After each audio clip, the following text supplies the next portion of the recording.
MDSD ఛానల్కు స్వాగతం. ఎండాకాలంలో తీసుకోవాల్సిన జాగ్రత్తలు. ఎండాకాలంలో శరీరానికి తగినంత నీరు అందించడం, వేడి నుండి రక్షణ పొందడం మరియు కొన్ని ఆహార పదార్థాలను నివారించడం చాలా ముఖ్యం. వేసవిలో తరచుగా చెమట పట్టడం వల్ల శరీరంలో నీటి పరిమాణం మరియు ఉప్పు శాతం తగ్గిపోతాయి. అందువల్ల తగినంత నీరు తాగడం అవసరం.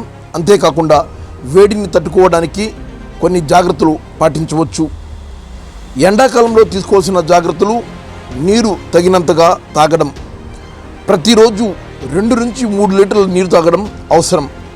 చెమట ఎక్కువగా పట్టినప్పుడు నీరు, మజ్జిగ, పండ్ల రసాలు, చెరుకు రసాలు వంటి ద్రవాలు తీసుకోవడం మంచిది. వేడి నుండి రక్షణ. ఎండలో ఎక్కువసేపు ఉండకుండా తగినంత నీడలో ఉండటం లేదా ఎండను తట్టుకునే దుస్తులు ధరించడం మంచిది. తోలుతో చేసిన చెప్పులు ధరించడం కూడా వేడిని నివారిస్తుంది. ఆహారంలో జాగ్రత్తలు. వేడిని మరింత పెంచే పదార్థాలు, బిర్యానీలు, మాంసాహారం, కారం ఎక్కువగా ఉన్న ఆహారం తినకూడదు. అలాగే నీటి శాతం ఎక్కువగా ఉండే పండ్లు, కూరగాయలు తీసుకోవాలి. సమయానికి స్నానం. రోజు 2 సార్లు స్నానం చేయడం వల్ల శరీర వేడిని తగ్గిస్తుంది. పిల్లలను జాగ్రత్తగా చూసుకోవడం. పిల్లలను ఎండలో ఎక్కువసేపు ఆడుకోకుండా చూడాలి. వేడి వల్ల వచ్చే అనారోగ్యాలను త్వరగా గుర్తించి తగిన జాగ్రత్తలు తీసుకోవాలి. శీతల పానీయాలకు దూరంగా ఉండటం. కాఫీ, టీ, శీతల పానీయాలు తక్కువగా తీసుకోవడం మంచిది. అలాగే తీపి పదార్థాలు కూడా తక్కువగా తీసుకోవాలి. శరీరానికి చల్లని వాతావరణం అవసరం.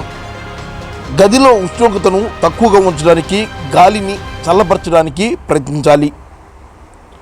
అలాగే వేసవిలో దీర్ఘకాలిక వ్యాధిగ్రస్తులు, శ్వాస సంబంధిత సమస్యలు ఉన్నవారు, వృద్ధులు మరింత జాగ్రత్తగా ఉండాలి. వీరు వేడిని తట్టుకునే విధంగా వేడి నుంచి దూరంగా ఉండడానికి ప్రత్యేకమైన జాగ్రత్తలు తీసుకోవాలి.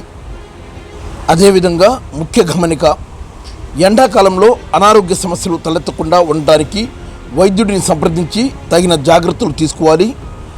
ఎండాకాలంలో తీసుకోవాల్సిన జాగ్రత్తల్లో వేడిమికి డీహైడ్రేషన్, విరోచనాలు, చెమటకాయలతో బాధపడుతున్నారు అయితే వేసవిలో దాహర్తిని తీర్చే చల్లటి నీరు, కొబ్బరి బోండాలతో పాటు మజ్జిగను ఎక్కువగా తీసుకొని డాక్టర్లను సంప్రదించాలి.